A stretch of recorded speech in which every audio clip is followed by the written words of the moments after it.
हमारा पुरातन महागवाल থেকে তেলাওয়াত করা হয়েছে ইসলামী সঙ্গীত পরিবেশন করা হয়েছে এখন আমাদের সামনে মূল্যবান আলোচনা করবেন আমাদের উস্তাদ আমাদের শিক্ষক আল হাজরত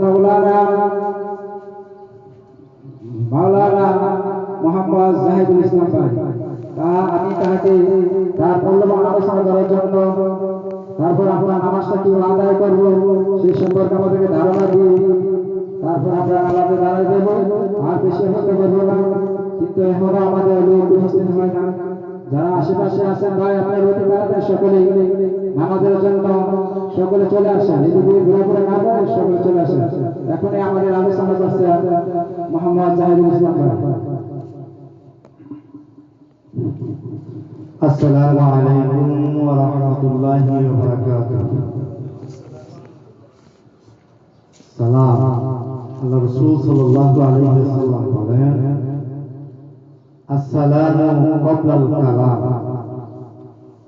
মুসলমান সালাম দিলাম সালাম জবাবটা একটু সুন্দর আমি আবারও সালাম দিচ্ছি আসসালামু আলাইকুম ওয়া রাহমাতুল্লাহি ওয়া বারাকাতুহু। হযরত আদম আলাইহিস সালাতু ওয়াস সালাম সৃষ্টি করার পরে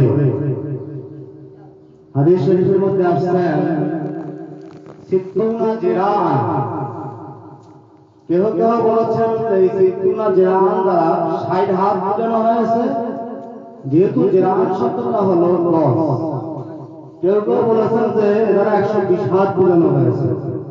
আল্লাহ রাব্বুল আলামিন আদমের সূরাতে আদমকে বানাইয়া সর্বপ্রথম ফেরেশতাদের নিকটে পাঠাইলেন এবং আল্লাহ রাব্বুল আলামিন সর্বপ্রথম যে কালাম শিক্ষা দিলেন সেটা ছিলেন ফেরেশতাদেরকে সামনে গিয়া বললেন যে আপনি বলেন আসসালামু আলাইকুম।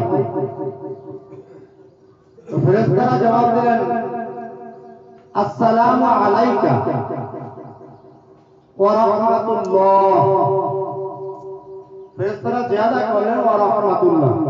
যেহেতু কেন আসসালামু আলাইকুম না বলে আসসালামু আলাইকা কেন ফেরেশতারা বললেন আর আমরা কেন ওয়া আলাইকুম আসসালাম বলি? আমাদের ডান কাঁধে এবং বাম কাঁধে দুজন ফেরেশতা আছে, এইজন্য আমরা জমা উচ্চারণ করে বলি ওয়া আলাইকুম আসসালাম। কাউকে সালাম দেওয়ার সময় বলি কি আসসালামু আলাইকুম। হযরত আদম আলাইহিস সালাতু ওয়াস সালাম যখন সালাম দিলেন তখন ফেরেশতারা ছিল সকলে, তাই তাদেরকে সালাম দিলেন আসসালামু আলাইকুম। আর ফেরেশতারা যেহেতু আদম আলাইহিস সালাম ছিলেন একা, এইজন্য জবাব দিলেন আসসালামু আলাইকা, আপনার উপরে শান্তি এবং আল্লাহর রহমত। তো আল্লাহ রাব্বুল আলামিন আদম আলাইহিস সালাতু ওয়াস সালামকে সর্বপ্রথম সৃষ্টি করে কি শিক্ষা দিলেন? সালাম। আর এই সালাম বিনিময়ের মাধ্যমে আমাদের পরস্পরের ভ্রাতৃত্ব, আত্মীয়তার বন্ধন, দোয়া সবকিছু এই সালামের মাধ্যমে আমাদের মাঝে ফিরে পাই। তো ইনশাআল্লাহ আমরা সকলে এক মুসলমান আর এক মুসলমানকে দেখলে কি দেব? মনে থাকবে ইনশাআল্লাহ। আমরা তো এখন এই দেশে এসে খ্রিস্টানদের কালচারে পরিণত হয়ে আমরা মুসলমানকে দেখলেও বলি সবাহ। একজন মুসলমানকে চিনি, সে আমার প্রবাসী বাংলাদেশি ভাই, তারপর তাকে আমরা কি বলি সবাহ, মাসাল খায় কি বা ভাবি। কিন্তু আমরা কেউ একজন মুসলমানকে দেখলে বলি না ভাই আসসালামু আলাইকুম। ইনশাআল্লাহ আমাদের মধ্যে এই জিনিসটা প্রচলন করতে পারবো তো ইনশাআল্লাহ? রাজি আছি সবাই? ওয়াজ বেশি বলেন, আমরা একটা আমল করি আমরা। আল্লাহ তাআলা ইন্নাল হামদালিল্লাহি নাহমাদুহু ওয়া নাস্তাঈনুহু ওয়া নাস্তাগফিরুহু ওয়া নু'মিনু বিহি ওয়া না'উযু বিল্লাহি মিন শুরুরি আনফুসিনা ওয়া মিন সাইয়্যাতি আ'মালিনা ওয়া মান ইয়াহদিহিল্লাহু ফালা মুদিল্লা লাহু ওয়া মান يضلله فلا هادي له ونشهد أن لا إله إلا الله وأن سيدنا وسندنا وحبيبنا وحبيب طبيبنا ومولانا محمدا عبده ورسوله أرسله بالحق بشيرا ونذيرا وداعيا إلى الله بإذنه سراجا منيرا أما بعد فقد قال الله تعالى في كلامه المجيد والفرقانه الحميد أعوذ بالله من الشيطان الرجيم بسم الله الرحمن الرحيم قل بفضل الله وبرحمته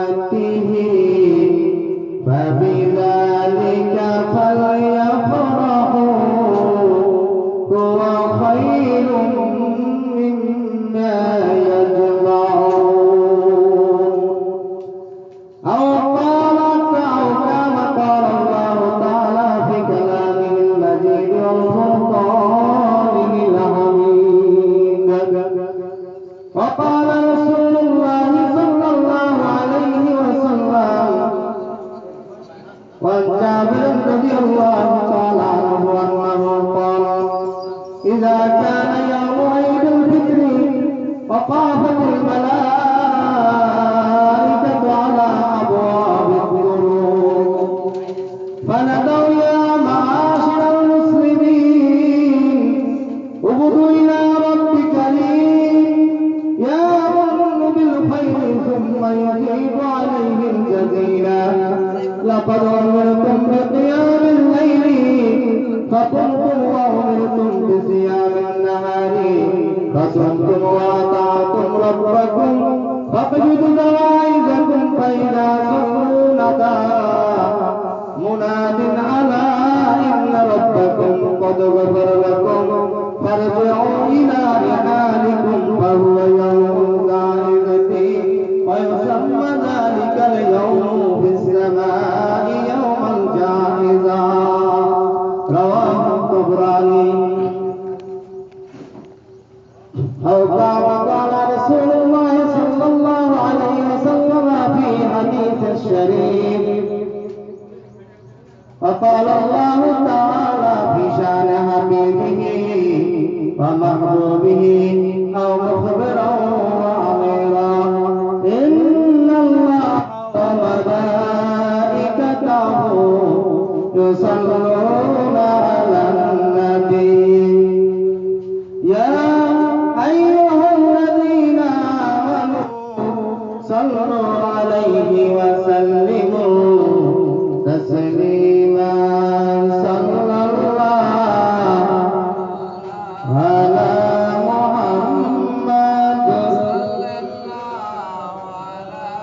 محبت बोलो आवाज दिया सल्लल्लाहु अलैहि मुहम्मद सल्लल्लाहु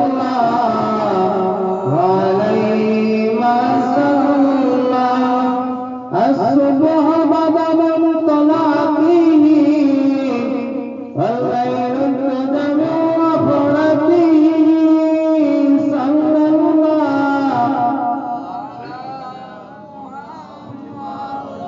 صلى الله على محمد صلى الله عليه وسلم صلى الله على محمد كنز الكرم مولى النعم هدي الأمم لشريعته صلى الله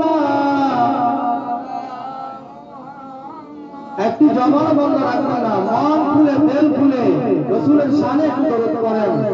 যে ব্যক্তি রাসূলের নাম শোনার পরে দরুদ পড়ে না, আল্লাহ নবী বলেছেন সে হলো বখিল, কৃপণ। এজন্য সকলে আওয়াজ দিয়ে মন খুলে রাসূলের শানে একটু দরুদ পড়েন। সাল্লাল্লাহু আলা মুহাম্মদ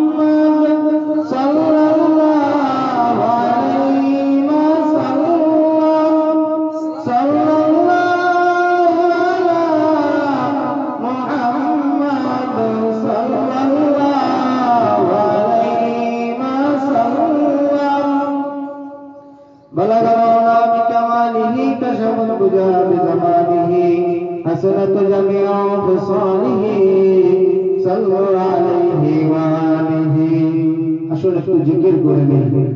সুবহানাল্লাহ, আলহামদুলিল্লাহ, লা ইলাহা ইল্লাল্লাহ, সুবহানাল্লাহ, আলহামদুলিল্লাহ, লা ইলাহা ইল্লাল্লাহ। আসছো একা যাইবা একা, সঙ্গে কেহ যাইবে না।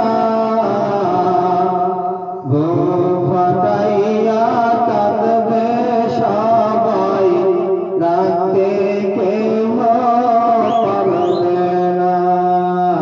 সুবহানাল্লাহ, আলহামদুলিল্লাহ, লা ইলাহা ইল্লাল্লাহ, সুবহানাল্লাহ, আলহামদুলিল্লাহ, লা ইলাহা ইল্লাল্লাহ।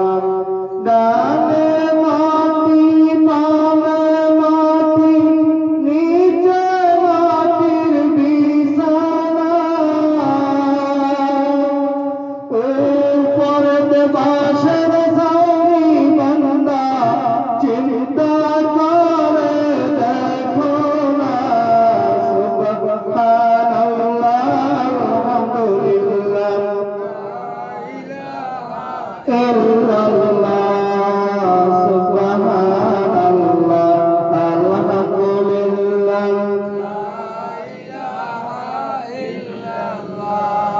বাড়ি বাড়ি কররে বান্দা, এই বাড়ি তো তোমার নয়। আসল বাড়ি বেদের মধ্যে, সেই বাড়ি তো তোমার নয়। সুবহানাল্লাহ, লা ইলাহা ইল্লাল্লাহ, সুবহানাল্লাহ, আলহামদুলিল্লাহ, লা ইলাহা ইল্লাল্লাহ, সুবহানাল্লাহ, আলহামদুলিল্লাহ, লা ইলাহা ইল্লাল্লাহ, লা ইলাহা ইল্লাল্লাহ, লা ইলাহা ইল্লাল্লাহ, লা ইলাহা ইল্লাল্লাহ, মুহাম্মাদুর রাসূলুল্লাহ সাল্লাল্লাহু আলাইহি ওয়াসাল্লাম। সম্মানিত মুসলিম কিরাম, আবারও সালাম দিচ্ছি, আসসালামু আলাইকুম ওয়া রাহমাতুল্লাহ। আপনারা সবাই ভালো আছেন? দীর্ঘ 1 বছর পর আবার আপনাদের সাথে একত্রিত হতে পেরেছি, এই জন্য সবাই খুশি না বাজা। এই জন্য মহান আল্লাহ সুবহানাহু ওয়া তাআলার দরবারে আমরা সকলে শুকরিয়া আদায় করি, যে মহান রব্বুল আলামিন আমাদেরকে দীর্ঘ 1 মাস সিয়াম সাধনার পরে আবার আমাদের সবাইকে একত্রে, গরিব ধনী সকল মুসলমান ভেদাভেদ ভুলে গিয়ে একই কাতারে দাঁড়িয়ে ভাই ভাই হয়ে আবার নামাজে দাঁড়াতে পারবো, নামাজে আসতে পেরেছি। এই জন্য সকলে শুকরিয়া গান একবার সবস্বরে বলি আলহামদুলিল্লাহ। আলহামদুলিল্লাহ আওয়াজটা আরেকটু জোরে বলবেন, জবান খুলে বলেন সবাই। রাগ করছেন আমার সাথে নাকি? একটু আওয়াজ দিয়ে বলেন। বুঝি রমজান মাসে রোজা রাখছেন, আমিও তো ভাই রোজা রাখছি, সবাই কষ্ট করছে, আজকে একটা আনন্দের দিন। সকলে একটু জোরে সরে বলেন আলহামদুলিল্লাহ। যেই ব্যক্তি আল্লাহ রাব্বুল আলামিনের নিয়ামত পাইল, কিন্তু আল্লাহ রাব্বুল আলামিনের নিয়ামত পাইয়া নিয়ামতের শুকরিয়া আদায় করল না, আল্লাহ রাব্বুল আলামিন তার থেকে নিয়ামত ছিনিয়ে নিয়ে যায়। এই জন্য আল্লাহ রাব্বুল আলামিনের নিয়ামত পাইয়া নিয়ামতের শুকরিয়া আদায় করতে হবে কি হবে না? আবারও বলেন আলহামদুলিল্লাহ। তারা হাজিরিন, আমি আপনাদের সামনে কোরআনুল কারীম থেকে 6666 খান আয়াতের মধ্যে ছোট্ট একটা আয়াতে কারিমার অংশ বিশেষ তেলাওয়াত করেছি। অসংখ্য লক্ষ লক্ষ হাদিসের মধ্যে থেকে তাবরানী শরীফের একখানা হাদিস আমি আপনাদের সামনে তেলাওয়াত করেছি। এর আলোকে দু একটা কথা বলবো। ওয়া তাওফীকি ইল্লা বিল্লাহ। আজকে ঈদের দিন। ঈদ মানে কি? ঈদ মানে খুশি, ঈদ মানে আনন্দ। এই আনন্দ কাদের জন্য? রোজাদারের জন্য। কাদের জন্য? আবার যারা রোজা রাখেন না তারা বলে না যে আমাদের জন্য না, এটা আবার কেউ ভাইবেন না, সবার জন্য। তবে আল্লাহ তাআলা বলেন কি, যে ব্যক্তি রোজা রাখলো সে আমার জন্য রোজা রাখলো আর তার প্রতিদান আমি নিজেই। বুঝতে পেরেছেন? আল্লাহ রাব্বুল আলামিন বলেন, বিসমিল্লাহির রহমানির রহিম, কুল বিফাদলিল্লাহি ওয়া বিরহমাতিহি ফাবিযালিকা ফালইফরাহু ওয়া খায়রুম মিম্মা ইয়াজমাউন। আল্লাহ রাব্বুল আলামিন বলেন, হে রাসূল আপনি জানায়া দেন, আপনি উম্মতে মুহাম্মাদকে বলে দেন তারা যেন আল্লাহ পাকের ফজল ও রহমতে আনন্দিত হয়। এটা তাদের অর্জিত সম্পদের চেয়ে উত্তম। কাফেরদের অর্জিত সম্পদের চেয়ে আল্লাহ রাব্বুল আলামিন আমাদেরকে যে আনন্দ দিলেন, যে রহমত দিলেন, যে মর্যাদা দিলেন, এই ফজল, এই রহমত, এই বরকত ওই কাফেরদের অর্জিত সম্পদের চাইতে কি বেশি উত্তম? কে বলেছেন? ভাইজান আপনারা কি আমার কথা বোঝেন? আল্লাহ রাব্বুল আলামিন বলে দিয়েছেন যে কাফেরদের অর্জিত সম্পদের চেয়ে। আপনারা একটু সামনের দিকে আগায় বসেন, সামনের দিকে আগায় বসেন, ডান সাইডে প্রচুর জায়গা আছে, সবাই একটু সামনের দিকে আগায় বসেন। মনে হচ্ছে সবাই কি যেন চিন্তা করতেছেন। ভাইজান কোনো চিন্তা ভাবনা করতেছেন নাকি আপনারা? একটু আলোচনা শুনি, আমি তো রেগুলার আসবো না। এই হয়তো আজকে আসছি, আর আল্লাহ যদি আনে, আল্লাহ যদি কবুল করেন, তাহলে হয়তো কোরবানি দিতে আল্লাহ আনলে আসতে পারেন, আল্লাহর ইচ্ছা। এবছরই আপনাদের এখানে আসতে পারবো ভাবতে পারছিলাম না। যেখানে আমার এলাকায় ওখান থেকে ধরতে আমাকে নামাজ পড়াইতেই হবে, ঈদের নামাজ। আমি বললাম ভাই ওইখানে মুসলিমরা তো আমার অনেক ভালোবাসে, আমি দুইবার নামাজ পড়াইছি, তারা আমাকে ছাড়তে চায় না।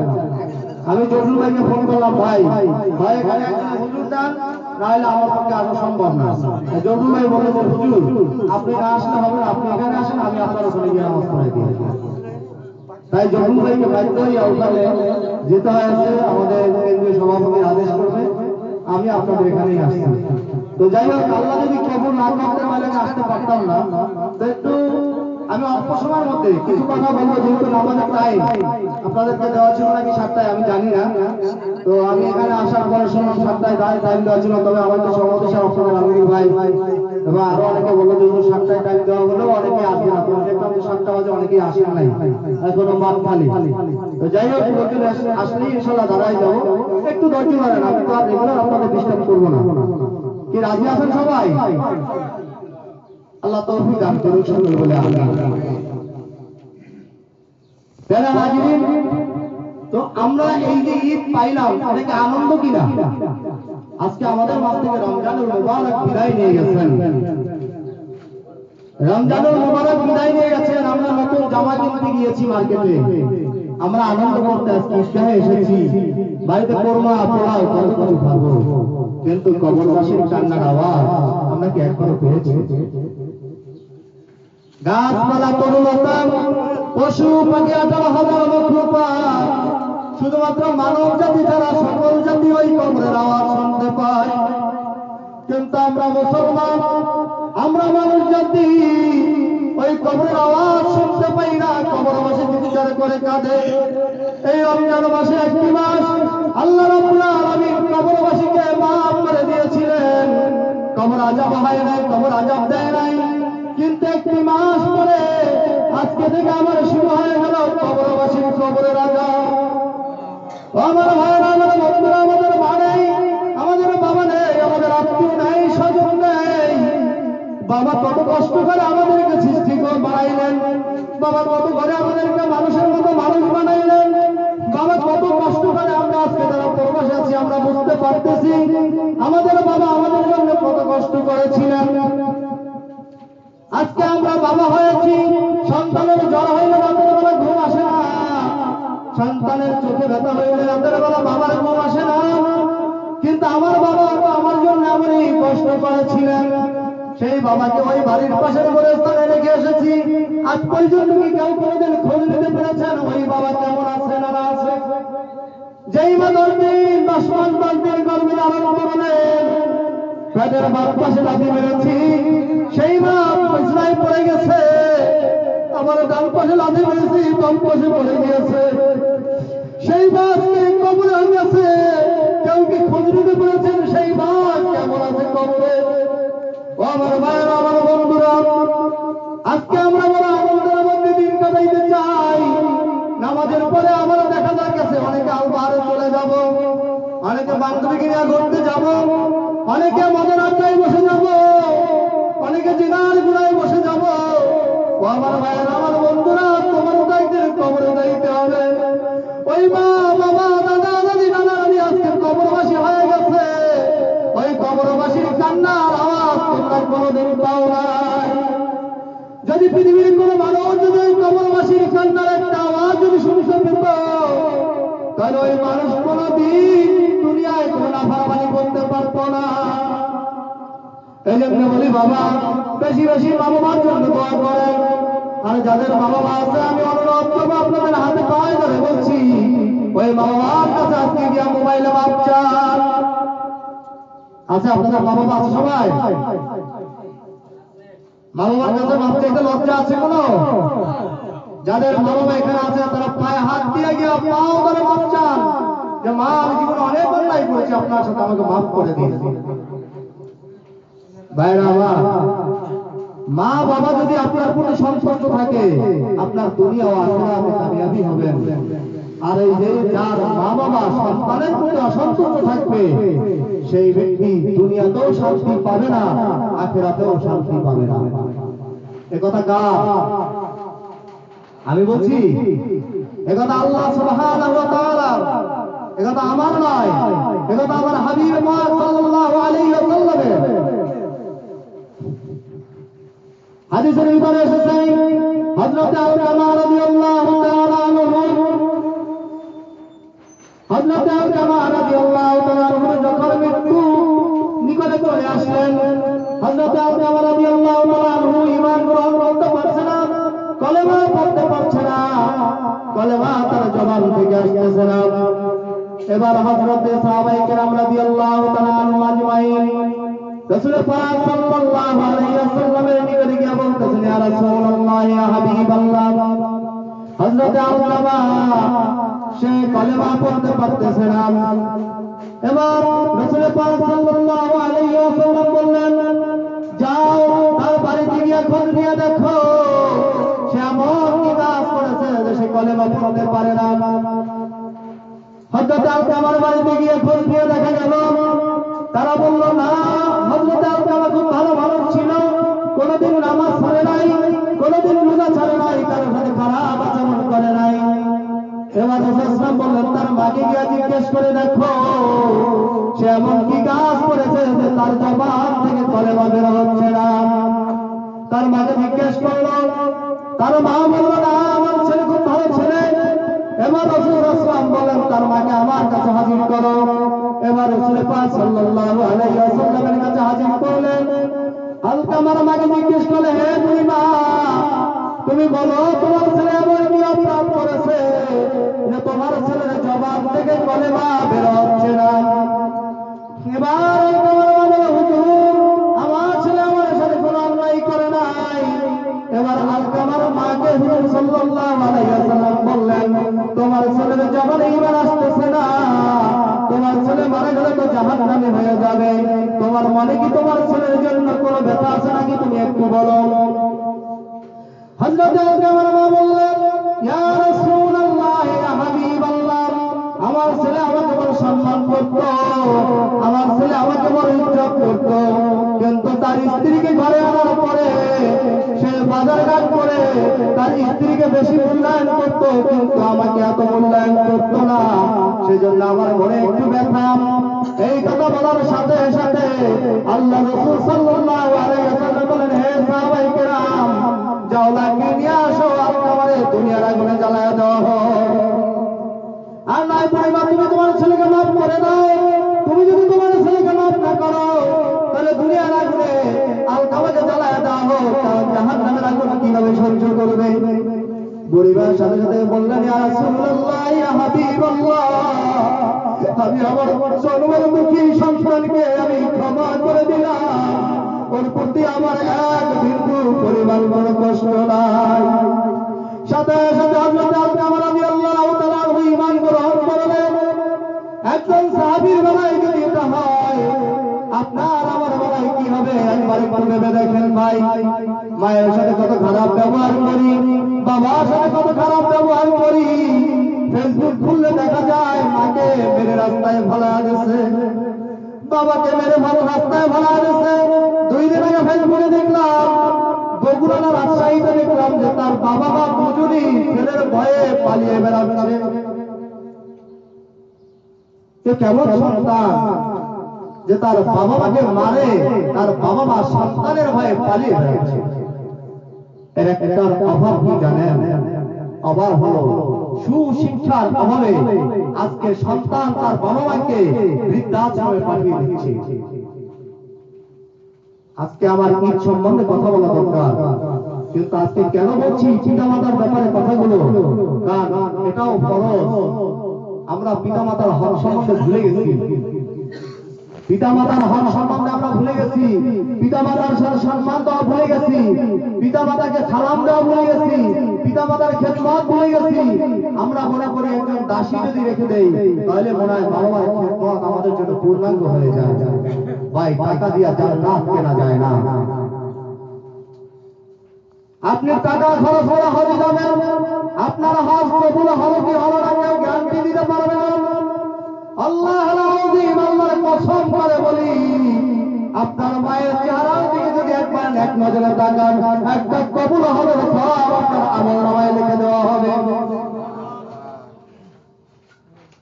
মায়ের চেহারার দিকে যদি একবার কেউ নেক দৃষ্টিতে তাকায়, তার আমলনামায় একটা কবুল হবে সব লিখে দেওয়া হয়। রাসূল পাক সাল্লাল্লাহু আলাইহি ওয়াসাল্লাম বলেন যে মায়ের পদতলে সন্তানের জান্নাত। মায়েরা নবী হন নাই, মায়েরা কিন্তু নবীদের মা হয়েছে, মায়েরা ওলি হয়েছে, হন নাই? বাবা ছাড়া দুনিয়াতে সন্তান আসছে না? আসছে? আদম আলাইহিস সালাম বাবা মা দুজন ছাড়াই এসেছেন। হযরতে মা হাওয়া আলাইহিস সালাম মা ছাড়া দুনিয়াতে আসছেন। হযরত ঈসা আলাইহিস সালাম বাবা ছাড়া দুনিয়াতে আসছেন। কিন্তু মা ছাড়া কেউ দুনিয়াতে আসে নাই। হাওয়া আলাইহিস সালামের জন্মটা ছিল একটু ব্যতিক্রম। তিনি কারো গর্ভে জন্মগ্রহণ করেন নাই। হযরত হাওয়া আলাইহিস সালাম হযরত আদম আলাইহিস সালামের বাম পাজরের হাড্ডি দ্বারা তাকে সৃষ্টি করা হয়েছে। কিন্তু মা ছাড়া কেউ দুনিয়াতে আসতে পারছে আদম আলাইহিস সালামের পরে? অতএব এই মায়ের সেবা করতে রাজি আছেন নাকি? একটু হাত তুলে দেখাতে পারেন? নারায়ে তাকবীর, আল্লাহু আকবার। আল্লাহ সবাইকে কবুল করুক। যার মা বাবা নেই, অনেক অন্যায় করেছি, তাদের জন্য দান সদকা করবেন, তাদের কাছে বেশি বেশি তাদের জন্য দোয়া করবেন। আমার আল্লাহ শিখায়া দেন, হে আমার বান্দারা, তোমরা তোমার মা বাবার জন্য দোয়া করো। ওয়াকুর রাব্বিরহামহুমা কামা রাব্বায়ানি সাগীরা। আল্লাহ, মা বাবা যেমন আমাকে ছোটবেলা লালন পালন করেছিলেন, তুমি আমার মা বাবাকে ওই রকমের রহম করো কবরের ভিতরে। কে শিখা দিচ্ছেন? আল্লাহ সুবহানাহু ওয়া তাআলা শিখা দিচ্ছেন। হযরত আসমা বিনত আবু বকর রাদিয়াল্লাহু তাআলা আনহা জিজ্ঞেস করেন, ইয়া রাসূলুল্লাহ, ইয়া হাবিবাল্লাহ, আমার মা মুশরিকা অবস্থায় এসেছে, আমার মা এখন ইসলাম গ্রহণ করে নাই, আমি কি আমার মায়ের সেবা করব? আমি কি আমার মায়ের খেদমত করব? রাসূল পাক সাল্লাল্লাহু আলাইহি ওয়াসাল্লাম বলেন, তুমি তোমার মায়ের খেদমত করো। কার খেদমত করবে? মায়ের খেদমত করবে। মা যদিও কি মুশরিকা, মা যদিও কাফের, মা যদিও বেঈমান। হযরত আবু হুরায়রা রাদিয়াল্লাহু তাআলা আনহু যখন ইসলাম গ্রহণ করলেন, হযরতে আবু হুরায়রা রাসূল পাক সাল্লাল্লাহু আলাইহি ওয়াসাল্লামের দরবার থেকে চলে আসলেন। আসার সাথে সাথে আবু হুরায়রার মা আবু হুরায়রাকে জিজ্ঞেস করলেন, তুমি কোথায় গিয়েছিলে? বলল, আমি রাসূলের দরবারে গিয়েছিলাম। বলল, রাসূলের দরবার ছাড়ো। আবু হুরায়রা বললেন, মা, আমি রাসূলের দরবার ছাড়তে পারবো না। তার সাথে সাথে আবু হুরায়রার মা আবু হুরায়রা রাদিয়াল্লাহু তাআলা আনহুকে এমন মার শুরু করে দিলেন যে মায়ের কারণে আবু হুরায়রা বারবার নিচে পড়ে যায়, আবার উঠে দাঁড়ায়, আবার আবু হুরায়রার মা তাকে মারা শুরু করে দিয়েছেন। আবু হুরায়রা হাদিস শরীফের মধ্যে এসেছেন, আবু হুরায়রার মা এত বৃদ্ধ ছিল, এত শুকনা ছিল যে আবু হুরায়রার মা কে যদি আঙ্গুলের একটা টোকা দেওয়া হতো, আবু হুরায়রা যদি আবু হুরায়রার মাকে যদি আঙ্গুল ধরে একটা টোকা দিতেন, আবু হুরায়রার মা জমিনে পড়ে যেতেন। কিন্তু আবু হুরায়রা তার মাকে কিছু বললেন না। বললেন, আবু হুরায়রার মা যখন মারা শেষ হয়ে গেল, আবু হুরায়রা দৌড়াইতে রাসূলের দরবারে গেলেন। গিয়া বলেন, ইয়া রাসূলুল্লাহ, ইয়া হাবিবাল্লাহ, আপনি আমার মায়ের জন্য একটু দোয়া করেন, আল্লাহ যেন তাকে হেদায়েত দিয়ে দেয়, আল্লাহ যেন তার উপরে রহম করে। রাসূল পাক সাল্লাল্লাহু আলাইহি ওয়াসাল্লামের দরবার থেকে ফিরে এসে এমন দৌড়াইতেছে আবু হুরায়রা, সাহাবায়ে কেরাম রাদিয়াল্লাহু তাআলা আনহুম আজমাইন ডাকতেছে, আবু হুরায়রা, তুমি এত জোরে দৌড়ে রাসূলের দরবারে গেলা, আবার রাসূলের দরবার থেকে কেন তুমি ফিরে আসতেছো দৌড়াইতে? আবু হুরায়রা বললেন, হে আমার ভাইরা, তোমরা আমাকে পিছন থেকে দেখো না, আমার দৌড় কি আগে পৌঁছায় না নবীজির দোয়া আল্লাহর দরবারে আগে পৌঁছায়, আমি সেইটা দেখবো। আবু হুরায়রা রাদিয়াল্লাহু তাআলা আনহু বাড়িতে যাওয়ার সঙ্গে সঙ্গে গিয়া দেখতেছে তার মা দরজায় দাঁড়িয়ে বলতেছে, হে আবু হুরায়রা। তার নাম কিন্তু আবু হুরায়রা ছিল, তার নাম ছিল আব্দুর রহমান। তখন আবু হুরায়রা হয় নাই, আর আবু হুরায়রা হলো তার কুনিয়া। সে বিড়ালের ছানাকে বেশি ভালোবাসতেন, এই জন্য আবু হুরায়রাকে বলা হয়তো, আব্দুর রহমানকে রাসূল সাল্লাল্লাহু আলাইহি ওয়াসাল্লাম বলেন, ইয়া আবা হেম, হে বিড়াল ছানার পিতা। এই জন্য সে তার নামটাকে রাখলেন আবু হুরায়রা। তো আবু হুরায়রা রাদিয়াল্লাহু তাআলা আনহু আসার সঙ্গে সঙ্গে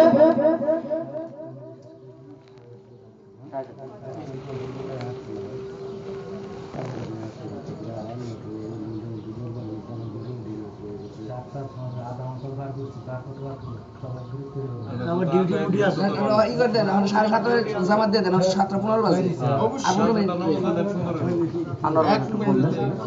আনোয়ার ভাই একটু ফোন দেন, তাহলে আইসো সময় আছে। ঠিক আছে, আস্তাগফিরুল্লাহ রাব্বি ওয়া আতুবু ইলাইহি।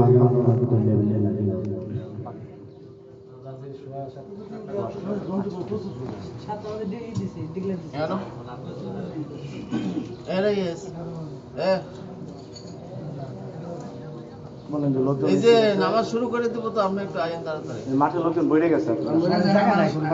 যাইবার আগে গেছে দাদা হেন ইয়ালা প্লিজ। ওকে ওকে ওকে।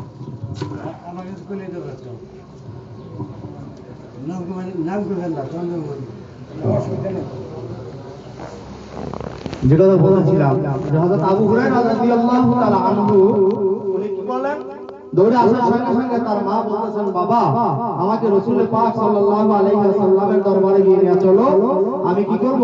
আমি ইসলাম কবুল করব। আল্লাহ সবাইকে তৌফিক দান করুক। মা এবং বাবা যাদের আছে, মা বাবার খেদমত যেন আমরা বেশি বেশি করতে পারি, আল্লাহ তৌফিক দান করুক। ভাই, এমন কোন বাক্য উচ্চারণ করবেন না যে বাক্যের কারণে মা বাবা শব্দটা বলে। আল্লাহ রাব্বুল আলামিন বলেন, তোমার মা বাবা যখন, তোমার মা বা তোমার বাবা অথবা উভয়ই যখন বৃদ্ধ বয়সে উপনীত হয়, তখন তোমরা এমন কোন কথা বলো না যে কথার মাধ্যমে তোমার মা বাবা শব্দটা ব্যবহার করে। বুঝতে পারছেন? কেউ এমন কোন ব্যবহার করবেন ইনশাআল্লাহ।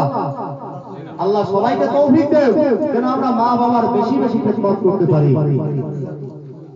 প্যারে হাজিরিন, আমি আপনাদের সামনে একটা আয়াত, একটি হাদিস শরীফ তেলাওয়াত করেছিলাম, তার অনুবাদ বলবো, এরপর ইনশাআল্লাহ মনে হয় সময় কাছে আসে। হযরত জাবের রাদিয়াল্লাহু তাআলা আনহু থেকে বর্ণিত হাদিসটি, তিনি বলেন, আন্নাহু ক্বালা ইযা কানা ইয়াউমু ঈদুল ফিতর রাসূল পাক সাল্লাল্লাহু আলাইহি ওয়াসাল্লাম ইরশাদ করেন, ঈদের দিন উপস্থিত হলে ওয়াকাফাতিল মালাইকাতু আলা আবওয়াবিত তুরুক, রাস্তার মোড়ে মোড়ে ফেরেশতারা দাঁড়ায় যায়। ঈদের দিন উপস্থিত হলে কি করে? রাস্তার মোড়ে মোড়ে ফেরেশতারা দাঁড়ায় যায়। ফানাদাউ ইয়া মাশিরাল মুসলিমিন, অতঃপর তাদেরকে ডাকে, ইয়া মাশিরাল মুসলিমিন, হে মুসলমানগণ। মুসলমানদের কি করেন? আহ্বান করতে থাকেন, হে মুসলমানগণ, তোমরা করোনা আল্লাহ রাব্বুল আলামিনের সন্তুষ্টি লাভের দিকে এগিয়ে আসো। তোমরা আল্লাহ রাব্বুল আলামিনের সন্তুষ্টি লাভের দিকে এগিয়ে আসো। উক্তু ইলা রাব্বিকা রিব, তোমরা আল্লাহ রাব্বুল আলামিনের সন্তুষ্টির দিকে কি করো? এগিয়ে আসো। ইয়া মুরু বিল খাইরি, যিনি তোমাদেরকে কল্যাণ ও উন্নতি কাজ করার তৌফিক দেন। আমরা রমজানে রোজা রাখছি, সেটা কি তৌফিক কে দিয়েছেন? আমরা তারাবি পড়েছি, তৌফিক কে দিয়েছেন? আমরা সেহরি খেয়েছি, ইফতারি করেছি, এই ভালো কাজগুলো করার তৌফিক কে দিলেন? আল্লাহ সুবহানাহু ওয়া তাআলা। এইজন্য বলছেন কি, ফেরেশতারা আমরা দাঁড়ায় বলতেছেন, যিনি তোমাদেরকে কল্যাণ ও উন্নতির কাজ করার তৌফিক দান করেন দেন। সুম্মা ইউসিবু আলাইহিল জাযীরা, অতঃপর উহার বিনিময়ে বিরাট পুরস্কার দান করবেন। তোমরা যে উন্নতির কাজ করছো, রোজা রাখছো, এই জন্য আল্লাহ কি করবেন? তোমাদেরকে পুরস্কার দিবেন, বিরাট পুরস্কার। কি পুরস্কার দিবেন? লাকাদ উমিরতুম বিকিয়ামিল লাইলি,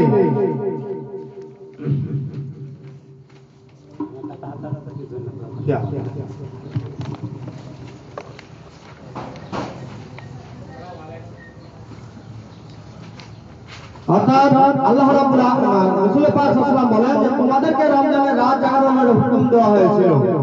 লাকাদ উমিরতুম, তোমাদেরকে আদেশ করা হয়েছিল বিকিয়ামিল লাইলি, রাতে জাগ্রত থাকার জন্য। অর্থাৎ আমরা যে তারাবির নামাজ পড়ছি, তাহাজ্জুদের নামাজ পড়ছি, এজন্য আল্লাহ রাব্বুল আলামিন আমাদেরকে আদেশ দিয়েছিলেন না?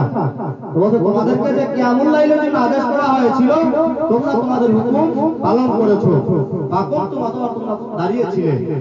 ওয়া উমিরতুম বিসিয়ামিন নাহার, এবং তোমাদেরকে দিনের বেলা রোজা রাখার জন্য বলা হয়েছিল, তোমরা দিনের বেলা রোজা রেখেছিলে।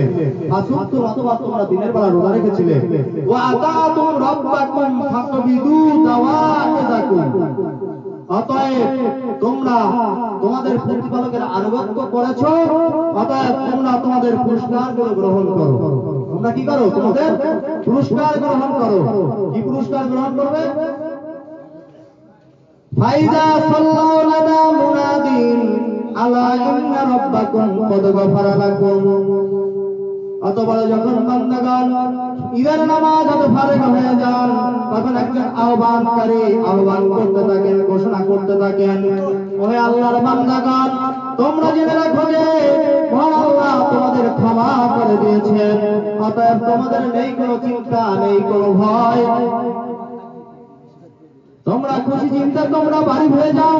বস্তুত ঈদের দিন হলো পুরস্কার বিতরণের দিন, এবং আসমানে ওই দিনটাকে পুরস্কার বিতরণের দিন হিসাবে ঘোষণা করা হয়েছে। আমাদের জন্য আল্লাহ রাব্বুল আলামিন কত নিয়ামত দিয়েছেন। দুনিয়াতেও আজকে পুরস্কারের দিন, আবার আসমানেও কি আল্লাহ আজকে এই দিনটাকে ঈদের দিন হিসাবে ঘোষণা করেছেন, পুরস্কারের দিন হিসাবে ঘোষণা করেছেন। অতএব আমরা কি পাঁচ ওয়াক্ত নামাজ পড়বো? ভাই, রমজান চলে গেছে, এখন আর আমাদের নামাজ দরকার নাই। কোনটা? রমজান চলে গেছে, নামাজ পড়তে হবে। নামাজ কি মুসলমানদের জন্য ফরজ ইবাদত কিনা? রোজাও ফরজ, নামাজও ফরজ, পর্দা করাও ফরজ। রাজি আছি তো সবাই? আমরা প্রবাসে এসেছি, যেই সমস্ত মা বোনরা প্রবাসে এসেছে তারা বাংলাদেশের মতো খাস পর্দা করতে পারে না। আল্লাহর কাছে শুকরিয়া আদায় করি যে আমার জন্মটা বাংলাদেশে হয়েছে। আরব কান্ট্রির কোথাও বাংলাদেশের মতো এত সুন্দর ইসলামী নিদর্শন, ইসলামী তাহজিব, তামাদ্দুন, কৃষ্টি কালচার আরব জাহান সহ গোটা পৃথিবী কোন রাষ্ট্র হয় না। ভারত উপমহাদেশে যখন ইসলামী তাহজিব তামাদ্দুন চলে, পৃথিবীর কোন রাষ্ট্রে এতটা ইসলামী কৃষ্টি কালচার চলে। আমরা কোরআন ও সুন্নাহ মোতাবেক হ্যাঁ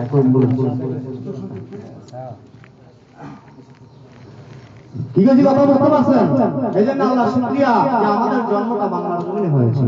আল্লাহ এই দেশের জন্য দোয়াও করেছে, পূর্বর জন্য, আবার পূর্ব দিকের জন্য আল্লাহ রাসূল দোয়া করে গেছে। তো এইদিকে আর আলোচনা করার সময় নেই, আপনারা সবাই নামাজের জন্য তাড়াহুড়া করতেছেন বুঝতে পারছি। আমরা এখন ইনশাআল্লাহ নামাজ পড়ব।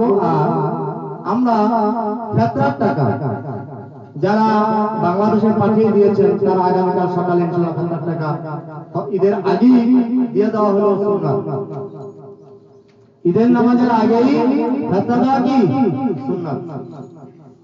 ফিতরার টাকা দিতেই হবে।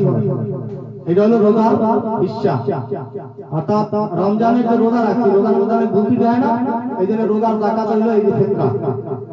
তো এই দেশে যদি কেউ মানে বাংলাদেশে যদি না পাঠায় থাকেন, এই দেশে যদি কোনো গরিব মুসলিম থাকে তাহলে ঈদের নামাজের আগে দিয়ে দেওয়া ছিল সুন্নাত, না পারলে পরবর্তীতে দিয়ে দিবেন।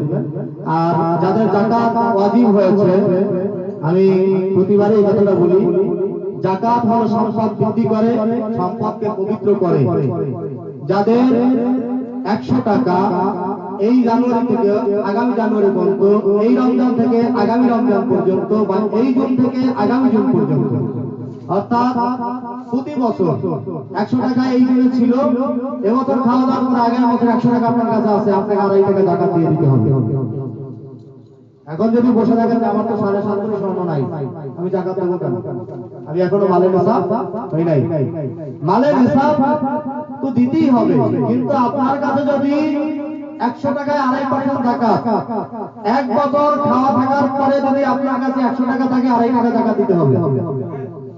বুঝতে পারছেন সবাই? জাকাত দিব ইনশাআল্লাহ সবাই।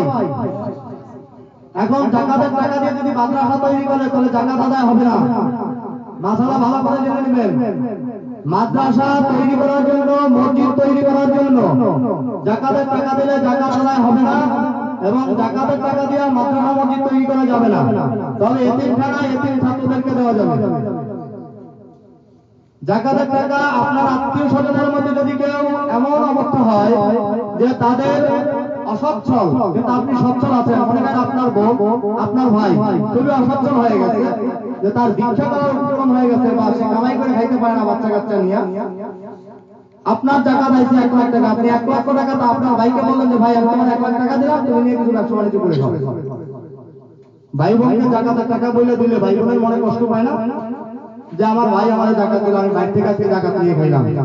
কিন্তু আপনি মনে মনে খেয়াল করবেন যে আমি আমার জাকাতের টাকা দিলাম, আপনার জাকাত আদায় হয়ে যাবে। কথা বুঝতে পারছেন? সর্বপ্রথম হকদার হলো আপনার রিলেটিভ, আপনার আত্মীয় স্বজন, এরপর আপনার পাড়া প্রতিবেশী, এরপরে আপনার বাহিনী। কথা কি বুঝতে পারছি? অতএব আল্লাহ রাব্বুল আলামিন সবাইকে জাকাত দেওয়ার তৌফিক দান করুক, সকলে বলে আমিন। যাদের উপরে হজ ফরজ হয়েছে, আপনারা সবাই হজ করবেন। মনে করবেন যে এই বছর টাকা আছে, থাকুক, আগামী বছর আর কিছু টাকা হোক, তারপরে হজে যাব। ভাই আগামী বছর আপনি বাঁচবেন এমন কোনো গ্যারান্টি নাই। আগামী বছর আপনার কাছে এই টাকা থাকবে তার কোনো গ্যারান্টি নাই। এই জন্য আল্লাহ রাসূল বলেছেন, যখনই তোমার কাছে সম্পদ হয়, যখনই তোমার কাছে টাকা হয়, তুমি সাধারণত হজে যাবে। অতএব আমরা যাদের টাকা আছে এদেশ থেকে হজে যাওয়া যায়, যাদের টাকা আছে তাদেরকে হজ করবো ইনশাআল্লাহ। রাজি আছেন সবাই? ইসলামের 5টি বিধান, এই 5টি বিধান সকলে মানতে রাজি আছি তো? আল্লাহ সবাইকে তৌফিক দান করুক, সকলে বলে আমিন। আর ঈদের দিন আমরা বছরে মাত্র 2টো ঈদ পাই। এই ঈদের দিনের নামাজ একটু ব্যতিক্রম, 6 তাকবীরের সহিত পড়ি। হাদিসে অনেক তাকবীরের কথা আছে, তো আমাদের হানাফি মাযহাবে আমরা 6 তাকবীরের সহিত নামাজ পড়ি, নাকি 12 তাকবীরও আছে, 16 তাকবীরও আছে। তো আমরা 6 তাকবীরে নামাজ পড়ি। আমাদের মাযহাব কি? আমরা মাযহাব মানি না মানি না? আমাদের মাযহাব হানাফি মাযহাব। ভাই অনেক কথা বলার ছিল, আজকে আমাদের ঈমান ধ্বংস করার জন্য ইউটিউবই যথেষ্ট। ইউটিউবে একদল আলেম আমাদের ঈমান ধ্বংস করে দেওয়ার জন্য এমন কিছু কথা বলে, এটা জায়েজ নাই, ওটা জায়েজ নাই, এটা হবে না, মাযহাব মানা যাবে না, শবে বরাত পালন করলে সে জাহান্নামে যাবে। মিলাদ করা যাবে না, অমুক করা যাবে না, সমুক করা যাবে না, এই সমস্ত ওয়াজ শোনা থেকে সকলে বিরত থাকবেন। এটা হলো ইমানি দায়িত্ব। কি বেশি কথা বুঝতে পারছেন? কারণ আপনার ইমান ধ্বংস করতে 1 মিনিট সময় লাগে না। সাবধান। সহিহ হাদিস দিয়া তাদেরকে দলিল দেওয়া হয়েছে যে এতগুলো সহিহ হাদিস আপনাদেরকে দিলাম, তারপরেও বলে এটা হাদিসে নাই। অথচ আল্লাহ রাসূল মুসলিম শরীফের হাদিস অনেক আগেই বলে গেছেন যে এমন একটা সময় আসবে তারা হাদিসের দিকে ডাকবে যে এই হাদিস হাদিস হাদিস, কিন্তু তারা নিজেরাই হাদিস বলে না এবং জাল হাদিসগুলো তোমাদের সামনে সহিহ হাদিস বলে চালায়। আল্লাহ রাব্বুল আলামিন ওইদিকে যাব না। আল্লাহ রাব্বুল আলামিন আমাদের সবাইকে তৌফিক দান করুক, আমিন। আর নামাজের নিয়ম হলো আমরা প্রথমে যেই নামাজ পড়ি, উক্ত নামাজ যেভাবে পড়ি ওভাবেই ঈদের নামাজ, শুধু 6টা তাকবীর বেশি। তো এখন তো আবার অনেকে বলে যে নিয়াত মুখে করা লাগে না, নিয়াত মুখে করলে নাকি নামাজই হবে না। তো আমরা মুখে নিয়াত করি ইনশাআল্লাহ, নাকি মুখে নিয়াত আমরা করি নাকি? করা মুস্তাহাব। মুখে নিয়াত করা কি মুস্তাহাব, কিন্তু নিয়াত করা ফরজ। আমি দিলে দিলে যে নিয়াত করি সেটা হলো ফরজ, আর মুখে যে উচ্চারণ করে নিয়াত করি সেটা হলো মুস্তাহাব। কথা বুঝতে পারছেন? অতএব আমরা মুস্তাহাব সওয়াব থেকে কেন খামাখা গাফিল হয়ে যাব? তো নাওয়াইতু আন উসাল্লি লিল্লাহি তাআলা রাকাতাই সালাতুল ঈদুল ফিত্র মা সিত্তাতি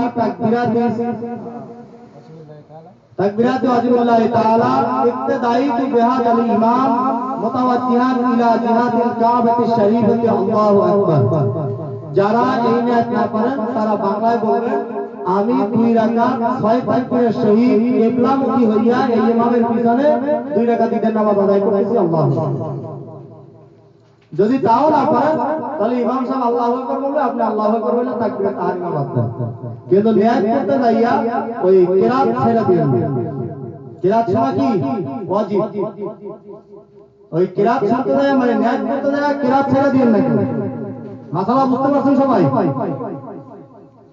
এরপরে তাকবীরে তাহরিমার পরে সানা পড়ব, সকলে সানা পড়বেন। সানা পড়ার পরে 3টা তাকবীর দেওয়া হবে। আল্লাহু আকবার বলে হাত ছেড়ে দিবেন। এভাবে 3 তাকবীরের পরে আমরা হাত বেঁধে আবার তাহরিমা বেঁধে নেব। এরপরে সূরা ফাতিহা পড়ব, আপনারা চুপ থাকবেন। কিরাত পড়ব, আপনারা চুপ থাকবেন। এরপরে রুকু সিজদা। দ্বিতীয় রাকাতে গিয়া সূরা ফাতিহার পরে যখন কিরাত পড়ব, কিরাত পড়ার পরে আবার 3টা তাকবীর দেওয়া হবে। কিরাতের পরে কি 3 তাকবীর দিয়া হাত বেঁধে ফেলবে, যতটা তাকবীরে রুকুতে চলে যাবে। বুঝে আসছে? এইভাবেই নামাজ শেষ। এরপরে রুকু সিজদা, তাশাহুদ, দরুদ, দোয়া মাসের উপরে সালাম ফিরাবে। আল্লাহ রাব্বুল আলামিন সবাইকে তৌফিক দান করুক। আর আপনারা আমার কথায় কি কষ্ট পেয়েছেন নাকি? কেউ কষ্ট পাইলে আল্লাহ রাস্তা আমাকে ক্ষমা করে দিবেন। আমি কোরআন হাদিসের বাইরে একটি কথাও বলি নাই। ঠিক আছে? কথা বুঝতে পারছেন? আর আমার জন্য দোয়া করবেন। খাস করে আমার মেয়ে ছেলেটা অসুস্থ, ওকে সকলে দোয়া করবেন। দাঁড়িয়ে কাঁদা ছেলে করেন। সম্মানিত ভাইরা, আপনারা দয়া করে সকলে নিজ দায়িত্বে কাতার অনুষ্ঠিত করেন। নিজ দায়িত্বে সকলে কাতার অনুষ্ঠিত করেন। এখনই আমরা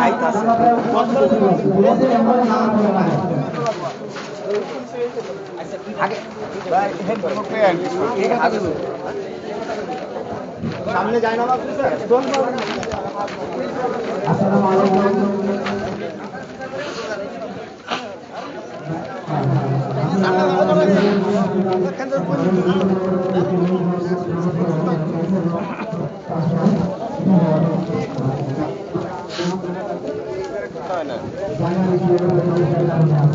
ভাই সামনে কথা সামনে কর।